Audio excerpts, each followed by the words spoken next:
తమిళనాడు ప్రభుత్వ ఏర్పాటుపై సస్పెన్స్ కొనసాగుతున్న వేళ టీవీకే చీఫ్ విజయ్ కీలక నిర్ణయం తీసుకున్నట్లు సమాచారం. పరిస్థితులు తమకు అనుకూలంగా లేకపోతే టీవీకే పార్టీకి చెందిన 107 మంది ఎమ్మెల్యేలతో మూకుమ్మడి రాజీనామాలు చేయించే యోచనలో విజయ్ ఉన్నట్లు తెలుస్తోంది. డీఎంకే, అన్నా డీఎంకే పార్టీలకు ప్రభుత్వ ఏర్పాటుకు గవర్నర్ అనుమతిస్తే విజయ్ రాజీనామాస్త్రం వాడతారని సమాచారం. డీఎంకే, అన్నా డీఎంకే పొత్తుపై ఇప్పటికే ఊహాగానాలు వినిపించాయి. బయట నుంచి అన్నా డీఎంకేకు మద్దతివ్వాలన్న యోచనలో డీఎంకే ఉన్నట్లు తెలుస్తోంది. చెరో 2.5 ఏళ్ల అధికారం పంచుకునేలా రహస్య చర్చలు జరుగుతున్నట్లు ప్రచారం జరుగుతోంది. ముందుగా ముఖ్యమంత్రిగా పళనిస్వామి ఉంటారని తెలుస్తుంది. వీసీకే, లెఫ్ట్ పార్టీలు మద్దతు ఇవ్వకపోతే పళనిస్వామి రంగంలోకి దిగనున్నారు. సాయంత్రం గవర్నర్ ని పళనిస్వామి కలిసే ఛాన్స్ ఉంది.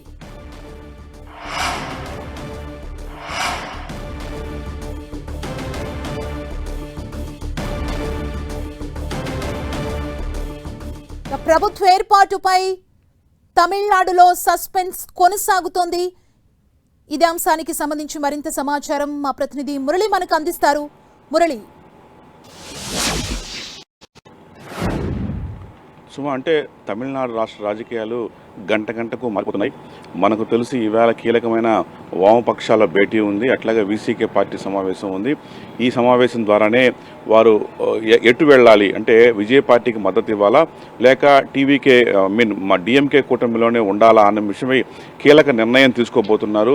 మొత్తంగా ఈ నిర్ణయంపైనే మొత్తం విజయ్ ప్రస్తుత భవిష్యత్తు అంతా కూడా ఆధారపడి ఉంది. అంటే ఇవాళ మధ్యాహ్నం తర్వాత నిర్ణయం వెలువడే అవకాశం ఉంది. విజయ్ పార్టీ మాత్రం చాలా ధీమాగా, చాలా ఆశాభావంతో ఉన్నారు. నిన్నటి నుంచి కూడా సిపిఎం, సిపిఐతో రెగ్యులర్గా పార్టీ టచ్లో ఉన్నారు. ఎలాగైనా సరే మద్దతు ఇవ్వాలని చెప్పి ఈ రాష్ట్ర ప్రజల శ్రేయస్సు, అట్లాగే ఇప్పుడున్న పరిస్థితుల నేపథ్యంలో తమకు మద్దతు పలకాలని కాంగ్రెస్ తరహాలో మీరు కూడా తమ వెంట రావాలని చెప్పి టీవీకే నుంచి ఇప్పటికే వామపక్షాలకు పలుమార్లు విజ్ఞప్తి వెళ్ళాయి. వీసీకే పార్టీ కూడా అదే తరహా విజ్ఞప్తి వెళ్ళింది. మొత్తంగా వారుగాని వచ్చేస్తే 6 సీట్లతో ఆల్మోస్ట్ మ్యాజిక్ ఫిగర్ను అందుకునేస్తారు విజయ్.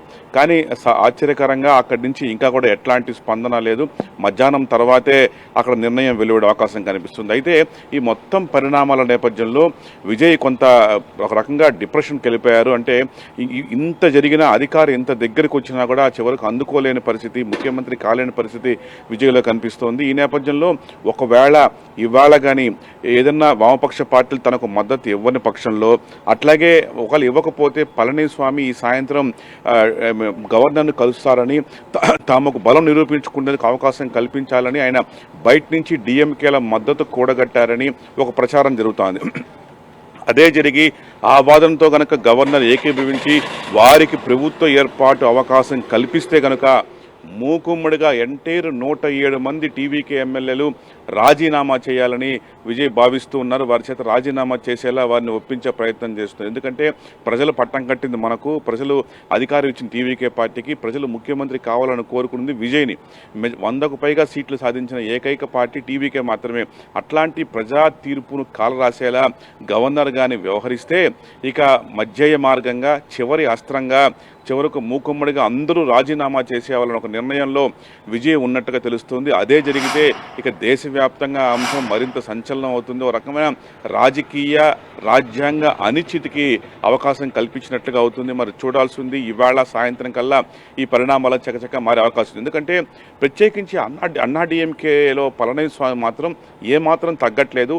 ఏ అవకాశం వచ్చినా అధికారాన్ని చేజిక్కించుకోవాలని అన్నా డిఎంకే భావిస్తుండడం కొంత ఆశ్చర్యం కలిగిస్తుంది. నిజానికి సీట్ల పరంగా చూస్తే అన్నా డిఎంకే పార్టీ 3వ స్థానంలో ఉంది.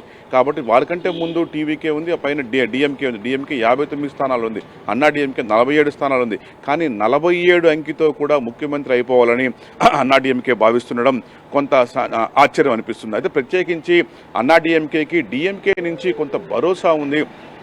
వాళ్ళ నుంచి సపోర్ట్ ఇస్తా ఉన్న తెరపైకి వచ్చిందన్న భావన సర్వత్రా వినిపిస్తుంది.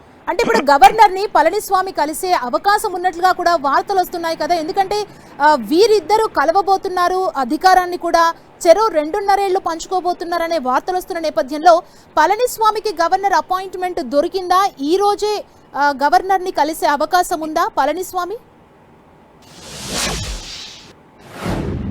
అంటే ఖచ్చితంగా ఇప్పుడే స్పష్టత లేదు. ఏదైనా సరే వామపక్షాల భేటీ వీసీకే పార్టీ నిర్ణయం తర్వాతే వాటిపైన స్పష్టత వచ్చే అవకాశం ఉంది. ఒకవేళ వామపక్షాలు కానీ టీవీకేకు మద్దతు పలికితే ఇక అన్నాడీఎంకే తన ప్రయత్నాన్ని గవర్నర్ని కలిసే ప్రయత్నాన్ని విరమించుకోవచ్చు. ఎందుకంటే టీవీకే ప్రభుత్వం ఏర్పాటుకు మార్గం సుగమం అవుతుంది కాబట్టి. ఒకవేళ వారు కానీ నో చెప్తే, టీవీకేకు నో చెప్తే వెంటనే పళనిస్వామి సీన్లోకి వస్తారు. సాయంత్రం కల్లా ఎలాగైనా సరే ఆయన గవర్నర్ను కలుస్తారని తెలుస్తోంది. ప్రత్యేకించి డిఎంకే పార్టీ బయట నుంచి అంటే అవుట్ సైడ్ మద్దతును అన్నా డిఎంకేకి ఇవ్వబోతుందని ఒక ప్రచారం జరుగుతోంది. పళనిస్వామిని ముఖ్యమంత్రిని చేస్తారని ఒక ప్రచారం జరుగుతోంది. చెరో 2.5 సంవత్సరం అంటే మొదటి 2.5 సంవత్సరం పళనిస్వామి, ఆ తర్వాత 2.5 సంవత్సరం ఉదయనిధి స్టాలిన్. ఇట్లాంటి ఒక ఒప్పందం ఉన్నట్టుగా, రహస్యంగా ఒప్పందం జరిగినట్టుగా, ఆ మేరకు కొంత రహస్య మంతనాలు కూడా జరుగుతున్నట్టు ప్రచారం జరుగుతోంది. అయితే నిజంగా డిఎంకే స్టాలిన్ మనం నిన్న కూడా చూసాం, ఆయన ప్రభుత్వం ఏర్పాటు చేసే ఆలోచన ఉన్నట్టుగా ఆయన ఎక్కడ కూడా చెప్పట్లేదు. విజయ్కే అవకాశం దక్కుతుంది, ఆయనే ఉంటారు, ఆయన పాలన ఒక 6 నెలల పాటు పరిశీలిస్తాను కూడా చెప్పడం జరిగింది. కానీ స్టాలిన్ పైకి అలా చెబుతూనే ఎలాగైనా సరే విజయ్ను నిలువరించాలని గట్టిగా భావిస్తున్న ప్రచారం జరుగుతుంది. ప్రధానంగా కొంతమంది డిఎంకే ఎమ్మెల్యేలు చెప్పడం ఏంటంటే వచ్చే 10-15 ఏళ్ల పాటు విజయ్ గాని ముఖ్యమంత్రి అయిపోతే వచ్చి 10-15 ఏళ్ల పాటు అతన్ని అడ్డుకోవడం చాలా కష్టము. అతనిలో ఒక సెక్షన్ ఆఫ్ తమిళ్ పీపుల్ ఎంజీఆర్ని జయలలితను చూసుకుంటున్నారు. పైగా అతన్ని కానీ వస్తే ద్రవిడ పార్టీల మనుగడకే, తమిళనాడులో ఉనికికే ప్రమాదం ఏర్పడుతుంది, పార్టీలంతా మూసుకోవాల్సిన పరిస్థితి వస్తుంది. కాబట్టి ఇట్లాంటి సందర్భంలో కేవలం విజయ్ను నిలువరించే లక్ష్యంతోనే బద్ధ శత్రువైన అన్నా డిఎంకేకి సైతం మద్దతిస్తే తప్పే ఉంటుందంటూ కూడా నిన్న కొంతమంది డిఎంకే ఎమ్మెల్యేలు స్టాలిన్తో చెప్పినట్టుగా తెలుస్తుంది. కానీ స్టాలిన్ వేచి చూద్దాం కానీ ఆ భావనలో ప్రస్తుతం ఉన్నారు. ఏదేమైనా సరే మధ్యాహ్నం 2 గంటలకు వామపక్షాల పార్టీ మీటింగ్ జరగబోతోంది. ఆ తరువాతే కీలకమైన ప్రకటన వామపక్షాల నుంచి వచ్చే అవకాశం ఉంది. దానికి అనుగుణంగానే తమిళ రాజకీయాలు ఇవాటి నుంచి మరింత టర్న్ తీసుకోబోతున్నాయి. సుమా, థ్యాంక్ యూ మురళి.